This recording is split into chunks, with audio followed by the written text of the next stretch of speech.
There we go. Okay. So, my name is Lucy Foster and I'm facilitating today's session. With me here today I've got Ray Locke, who is our Student Records and Fees Manager, and Ray will be covering the student loans part of the presentation, looking at undergraduate and postgraduate loans.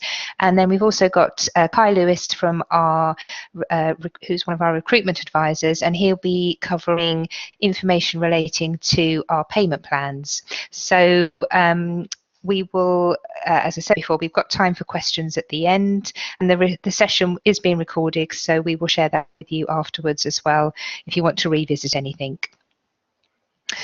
Before we go into details, just a very quick overview for those of you who may not know who we are.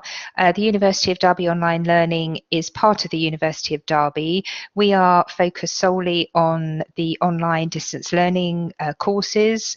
We are, that's all we do. Our team is absolutely passionate about online learning and about making sure that all of our students have the best experience possible.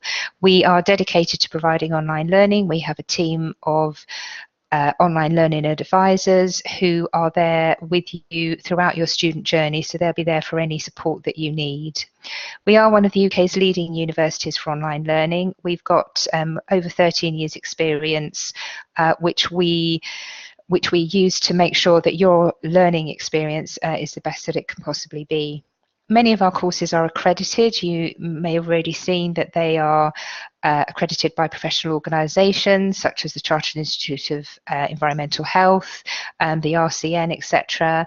And that really means that we're working closely with industry to make sure that the course content that we are creating is going to be able to support you and give you the information and the skills that you need in your jobs.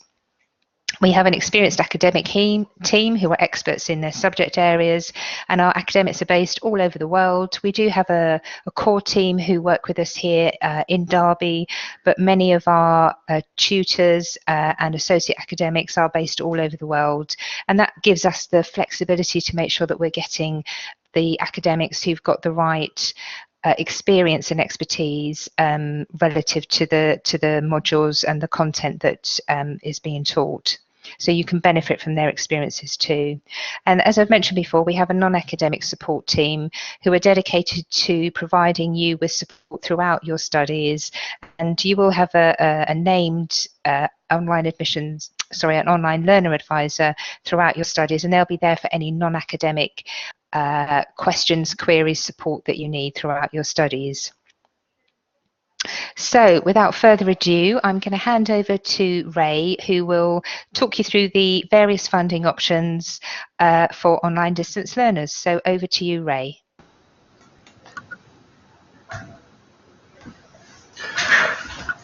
Okay, good evening everyone. I'm here to talk about the funding options for online distance learning students.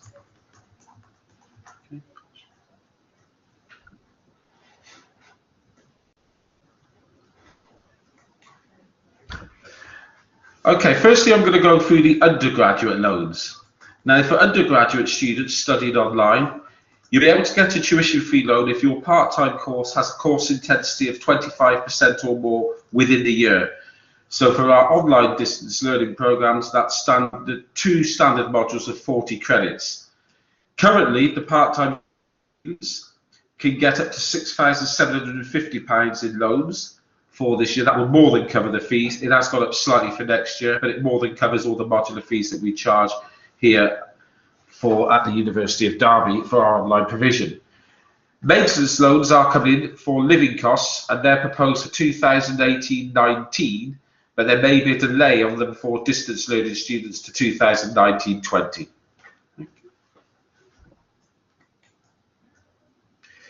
Okay, so to be eligible for a loan, there must be a higher learning institution that can award degrees, and that's the University of Derby.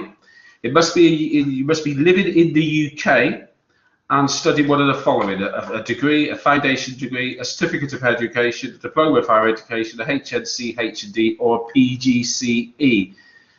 The real is that the course must be at least 1 year in length of 120 credits. So any program that we offer that certificates is only 40 credits or 60 credits are ineligible for funding. Previous study for undergraduates, you'll usually get student finance only if you're doing your first higher education qualification, even if your previous course was self-funded. So if you paid for it yourself, doesn't matter. If it's your second degree, you will be ineligible for funding. However, you may still get limited funding if you change your course. You leave your course and decide to start again.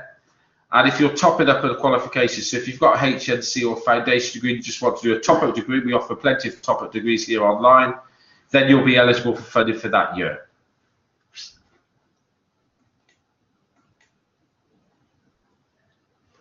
Okay, for undergraduate degrees, there's no upper age limit for getting the loans or grants, so age is irrelevant. You can apply for it whatever age you are. For nationality and residency status, you can apply if you're a UK national, have settled status. You have to normally live in England, and you've been living in the UK for 3 years before starting your course, undergraduate level. Non-UK nationals must have settled status on the first day of the first academic year of the course, which could be the 1st of September, 1st of January, 1st of April, 1st of July. So if you're coming from the European Union, you would have had to be residents in the UK prior to starting the course. And there are some exceptional circumstances where they allow residency if their students have got refugee status or they're children of a Swiss national or Turkish worker or humanitarian protection. Okay.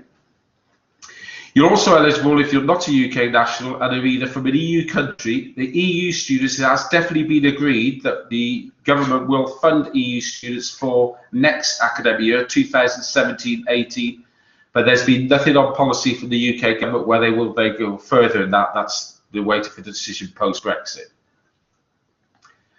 For postgraduate loans, it's slightly different rules. They've started from 2016-17, were available from September 2016. There is an age restriction. Students must be aged under 16. We give it for any taught or research masters in any subject. It's a maximum of £10,000. That's for entries in 16-17. So if you're coming to our programs in May, it's 10,000. If you're coming in September, it has increased to be £10,280. Okay. It's repaid concurrently with other student loans, and all the monies are paid directly to the student. There's nothing paid to the institutions. Okay, so the eligible courses are any 3-year route for part-time study. All our provision on the, online is a 3-year part-time route, and that's eligible, and that will include all our Masters of Science, our Master of Arts that we offer online, and our LLM programs, and the MBA that we also offer.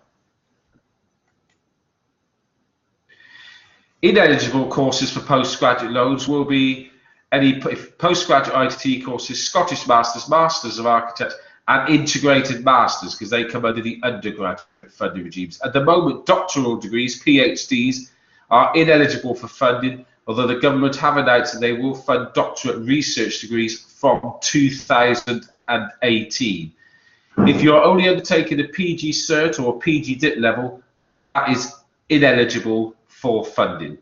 It has to be a full master's. Okay. The residency rules as per our undergraduate student regulations. EU students are eligible. Again, that's been agreed for 2017-18, but they will want a 3-year address history when you apply to Student Finance England. Also, they won't allow an absence greater than 3 months outside the UK. You must notify Student Finance England.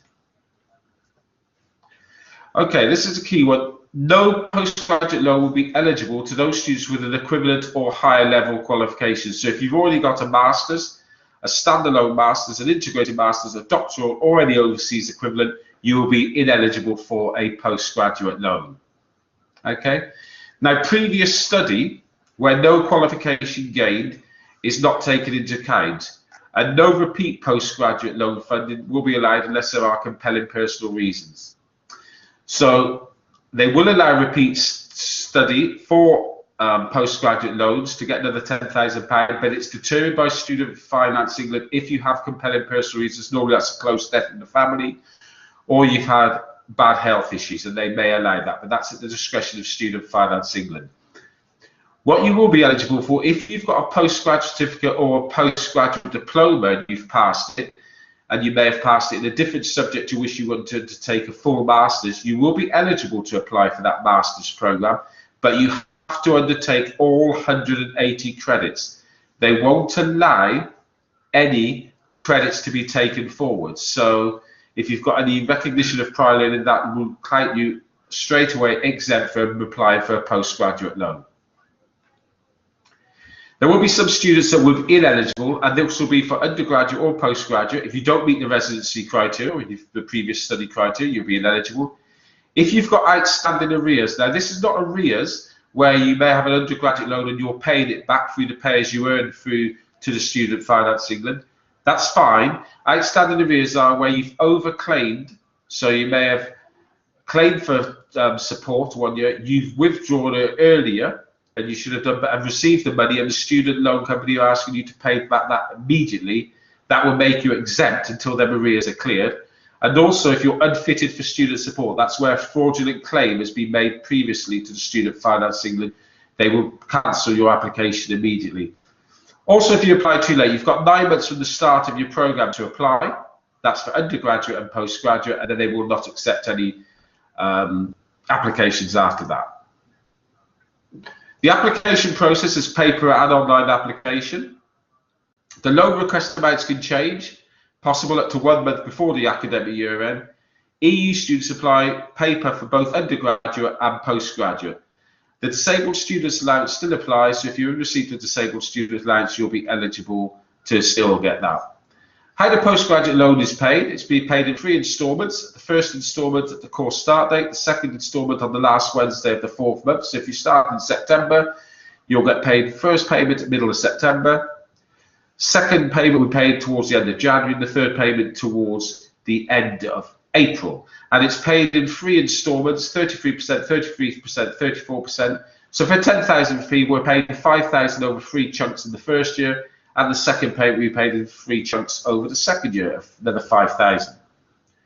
If you suspend your study, that's fine. They can suspend and restart again. I won't go into the complexities about that.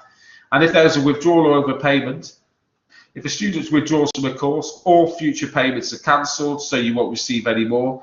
The only time they're trying to reclaim payments off you is a withdrawal is retrospective. So, for example, if you've received a payment in January and you withdraw in February, but with a date saying you've notified that you left 2 months earlier and you've received a January payment, that's an overpayment that has to be paid back immediately. The repayment terms are paid. You don't pay any of the loan money back until you earn a UK amount of over 21,000 if you're working in the UK. Overseas stressors depending on the country that you're working in, and you pay 6% of income deducted over the 21,000 is taken directly from your wages. Voluntary payments can be made to increase this. Okay, so that's just a simple plan. If you're earning £25,000 a year, if you've got an undergraduate degree, a Plan 2 loan, you'll be paying 9%, and on top of that 6%. So you have to be mindful you'll be paying 15% on top of anything you earn over £21,000 a year. Okay, now I'm going to hand over to Chakai, who's going to take you through the payment plans and discounts. Hello everyone, so I'm just going to talk through the general sort of payment plan information and a few of the offers that we offer as a university that may help in terms of funding your studies. Now the payment plans themselves, they break down into 2 different ways. Have you got a microphone? Oh, it's not on. Just bear with us 1 second, just having a technical issue there. Hi guys, I do apologise, that was me forgetting to turn my microphone on, so I'll try again.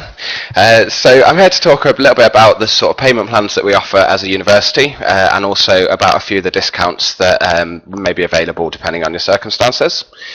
There's 2 different ways the payment plans work, and the majority of students that are self-funding tend to use the payment plans. The first one would be for a standard 20 credit module, which is the vast majority of the modules that we offer on our courses. The way this breaks down, as you can see on the table in front, you would essentially pay a 40% fee for your term cost up front. So for example, a single module at £735, you will pay an initial fee of £294 before you start that module. You would then pay 20% each month during that term. So for example, starting in September and October, you'd pay a further 147, and the same in November and December. If you were to do a sort of accelerated rate where you were studying 2 modules, then obviously these fees would be doubled because you'd be paying 40% of both modules together. 60 credit modules. These tend to be things like dissertation modules, and they tend to be a little bit more expensive because you're paying for the modules together at once. So to help the students with that, we've broke that down a little bit, so you'd actually pay 25% up front, and would pay a further 15% each month thereafter.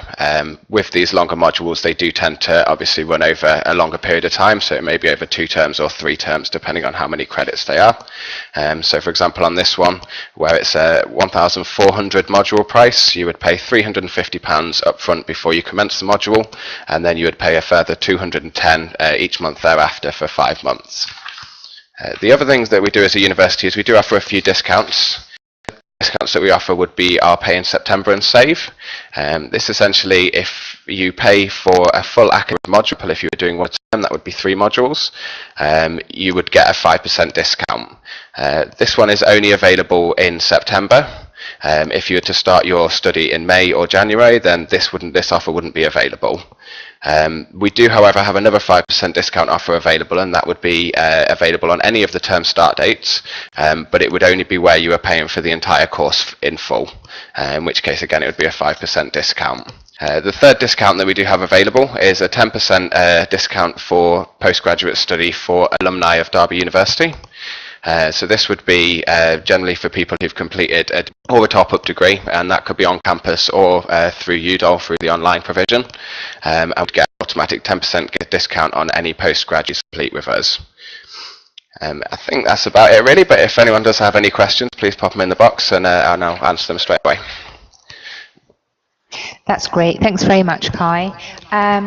That's the end of the formal presentation. So I don't know if anybody else has any, if you do have any questions, then obviously Ray and Kai are here to take your questions. We've certainly got plenty of time, so I'll just give you a couple of minutes to have a think. If there's anything else that we didn't cover or you wanted us to go over again, then just let us know. Just while we've got a few minutes, if you are interested in starting with us in May, you may have already submitted an application with us, but just a reminder, oh, I'm sorry, this has got January information on. That's pulled through the wrong slide. I do apologise. The May application deadline is Friday the 12th of May, and term starts on the 30th of May, which is a Tuesday. It's the Tuesday after bank holiday. If you're not starting with us in May, but you're looking at us for an option for maybe a bit later on in the year, then we do offer intakes in September and January, but you can apply online at any time. Once you've submitted your application, then it will go through to our admissions team, who will review all of the information in there, and then they will be able to contact you to let you know whether your application has been successful or if there's anything else that you need to do or any other evidence that you need to provide. So you can certainly submit those at any time for whichever intake you're applying for. I can see we've got a question there from Mal Gazata. She's asked, is it £21,000 or £25,000 you have to earn to start the payments? Ray, would you just be able to clarify that one for me? 21,000 before you repay any loans. Yes, 21,000 before you repay any loans financing. The example I give is indicative. If the person was earning £25,000, how much they would.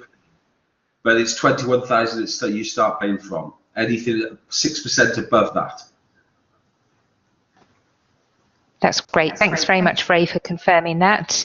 I don't know if anybody has any other questions. Just a couple of other points, really. If you want any more information, then obviously visit our website. You can, if you want to speak to one of our advisors, as I say, if you wanted to speak to Kai about any information regarding payment plans or student loans, then you can always give us a call afterwards on the number, which is 594,000. That's 01332 594,000. Or you can email us at onlineadmissions@derby.ac.uk, and one of our team will get back to you as soon as possible. You can follow us on social media, on Facebook, Twitter, LinkedIn, and YouTube. where we've got lots of other information, helpful videos and guides, and also some student testimonials as well to find out what our students think about studying with us and how it's helped them to progress their career, boost their confidence, and in some instances to completely change their career as well.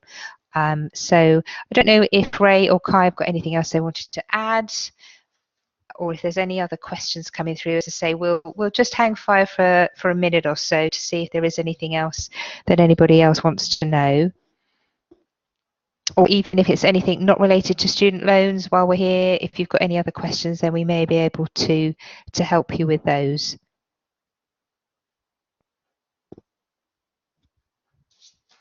Okay. Well, if you do think of anything afterwards, then please do get in touch with us.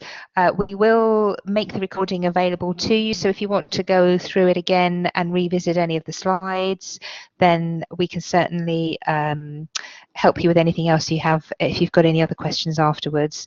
But thank you very much for joining us this evening, and we hope to welcome you at some point to UDOL. But in the meantime, please enjoy the rest of your evening, and we look forward to seeing you soon. Thank you.